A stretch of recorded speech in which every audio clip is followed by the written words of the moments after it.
ကျွန်တော်နာမည်ကမမောင်ခင်ပေါ့အပြည့်စုံမမောင်လို့ခေါ်တယ်အတူကောက်ပေါ့ကျွန်တော်နာမည်ကရဲလျောင်ပါဗျ TikTok ပေါ်မှာတော့ Jerry လို့ပေးထားတယ်ကျွန်တော် Steezy ဗျလို့ပေးရ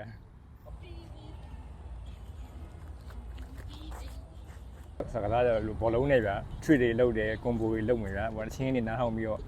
စီးမျောလို့ရတယ်ဗျ free sign ပေါ့ကျွန်တော်ကစော့ခဲ့တဲ့ဟိုကတတန်းဆို4နှစ်လောက်တော့ရှိပြီအဲ့လိုပဲမွေးကနေဘူးကျွန်တော်ကစော့ကြတယ်အဲ့လိုပဲဘာစပိုတင်းမှမရှိဘဲနဲ့ဟိုချီရအစားကိုကဝယ်တော့ရတယ်အဲ့လိုမျိုးဟိုအနာရီရဖြစ်ရင်လေကိုကနဲ့ကိုပဲကြိတ်ပြီးတော့ဖြည့်ရှင်းလိုက်ရအဲ့လိုမျိုးလေးတော့ရှိတာပေါ့ကျွန်တော်တို့အိမ်မက်တွေကတော့ရှိတယ်ဟိုစားပေါ့ overseas ကနိုင်ငံတကာအကောင်တွေနဲ့ကျွန်တော်တို့ဗဒေးပါပြညင်နေဗျာပွဲရှိရနော်အဲ့နောက်နှစ်ထဲမှာဆိုရင်လည်းအင်ဒိုမှာပွဲရှိတယ်နောက်လာဟုတ်တယ်နောက်လာထဲမှာလည်းအဲ့လိုဟိုစားဗဒေးရှိတယ်နိုင်ငံတကာကလာပြန်ကြပွဲရှိတယ်ကျွန်တော်တို့ join နိုင်သေးဘူးကျွန်တော်သွားနေတယ်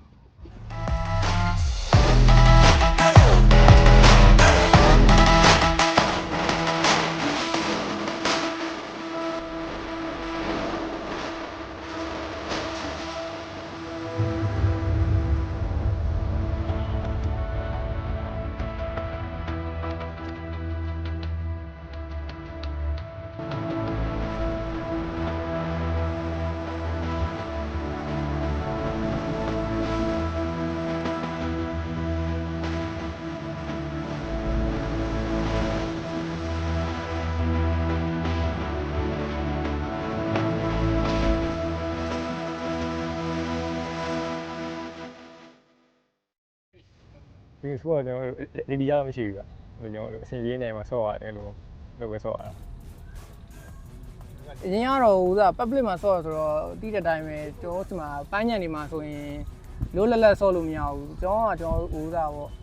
ဟိုတစ်ခုပြီးတစ်ခုအများကြီးရလာဘူးကျွန်တော်တိတ်ဆိတ်ဆိတ်နဲ့ကျွန်တော် AC လေ့ကျင့်ရမယ်နေရာမျိုးလေးရှိရင်ပိုးစင်းပြီးအဲ့လိုနေရာမျိုးလေးမှာပဲကျွန်တော်ရွေးပြီးလေ့ကျင့်ပြပါတယ်အများဆုံးအဲ့လိုမျိုးကျွန်တော်တို့ training sport ဟိုကတတ်မတ်လေးလုပ်ပေးနိုင်တယ်ဆိုရင်တခုခုပါပေါ့အဲ့လိုမျိုးကျွန်တော်တို့ပိုးစင်းပြီးတယ်ဟုတ်ကဲ့လို့ဝါနာပါရဲ့လူဆိုရင်ကျွန်တော်လာ join လို့ရတယ်ဗျကျွန်တော်လည်းလို့တီးလောက်တက်လောက်ပြန် share ပေးလို့ရတယ်ဗျလို့အဲ့လိုပါပဲကျွန်တော်ပြန် share ပေးချင်ပါတယ်အများကြီး